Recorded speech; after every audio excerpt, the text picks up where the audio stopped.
You must do this every day to supersize you. Sharon Horne-Ellstrom here. Welcome to day 155 of our Supersize You annual challenge. Couldn't tell from my voice and my cloggy nose. I still have a cold, but I'm here, and I want to share with you that our topic for today is hydration. Hydration is energy. Water is life. I don't think this can be overstated.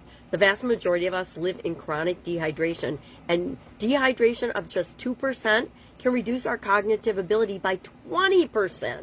That's incredible.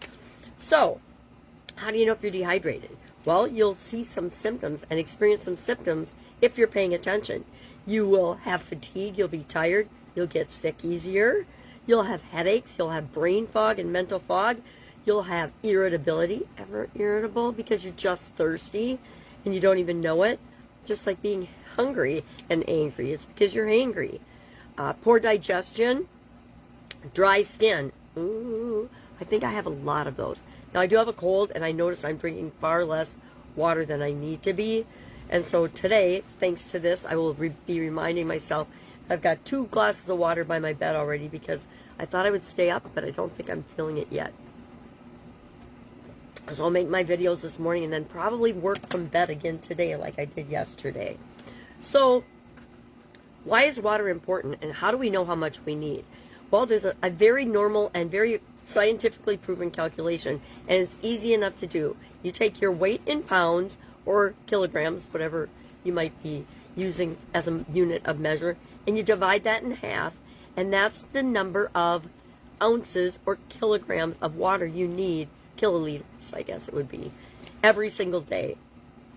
I always think of ounces as a weight, but they're actual liquid measure too. That's the cool thing about science. It's very versatile. So if you weigh 150 pounds, then you need 75 ounces of water every day. I go by, there's another rule of thumb, is 8-ounce glasses of water a day, minimum for people. And that's what I use as my guideline for the most part. If I get 8 glasses of water a day, and you can tell by how often you have to go to the bathroom. If you're going to the bathroom all the time, it might be too much. Back off a little. But if you're feeling any of the symptoms, then you know you've got hydration, and it's better to be going to the bathroom than to have 20% of your cognitive abilities cut off. So that's how we calculate it. And then I actually used to track, but I don't track all the time, and I might start it again since I'm not doing it very well right now, how much water I'm actually getting a day. I used to keep a little post-it note, just a little post-it note like this, or a post-it tablet in a high traffic area, meaning a place I walked by a lot, alongside my glass of water. And every time I walked by that spot, I would take a drink of water. And then every time I finished a whole glass and refilled it, I would put a little hash mark on my paper. And my goal was to get 5 of those every day, because that meant I was getting 10 glasses of, 8-ounce glass of water, which I figured was sufficient for my size, my level of activity, etc. There's easy ways to make sure you get enough water. Take water bottle with you all the time, all day. My son and his girlfriend and my daughter and her husband are excellent at this. They always have water with them and are pretty well hydrated. I normally am, but I've been working on a coaching project that I am doing, as well as a coaching program I'm in, and that has made me more sedentary, so I'm not drinking as much water. So my question for you today is, and then I want to share what I call the Einer strategy. My dad taught me, after my sudden cardiac arrest, a way to drink more water, because one of the things that I learned was that you need to stay hydrated. And before my cardiac arrest, I drank maybe zero water. Maybe I had 1 glass a day, and it wasn't really intentional. I'd use it to swallow my vitamins or my morning pills, etc., and then maybe my bedtime pills. And so that was definitely not enough water. I was filling up on coffee and Diet Pop. I actually gave up coffee for 5 years, cold turkey, and Diet Pop in 2010. I haven't taken Diet Pop back, but I did incorporate a couple cups of coffee a day into my repertoire again. So my dad taught me, because he had had heart surgery and had to drink more water, to do the post-it note, because he was a lifelong 3M'er, and put a glass of water either on your desk or somewhere that you walk by a lot, and every time you do it. That's why I like to share that strategy. I miss my dad every day. So ask yourself today, how much water did I drink yesterday? Yesterday I had probably 28 ounces, just a couple of glasses of water. And then I usually count my protein shake because that's another 16 ounces of water toward it. But I don't need to do that because I normally drink enough water, but not the last couple of days.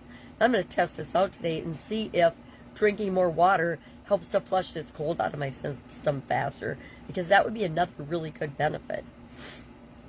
And then ask yourself, are you chronically dehydrated? I would suggest and speculate that I am very dehydrated right now. What symptoms do you recognize when you are dehydrated, or that could be dehydration? Headaches, fatigue, any of the other things I mentioned could be symptoms that you're dehydrated.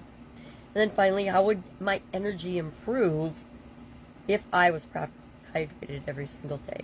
I think I maybe would have skipped this cold. Just a theory. I'd like to test it.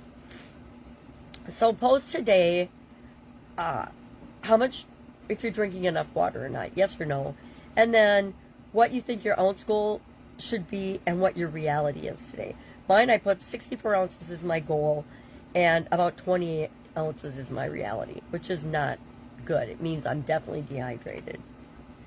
So that is our action item for today. Get more water. Get more water.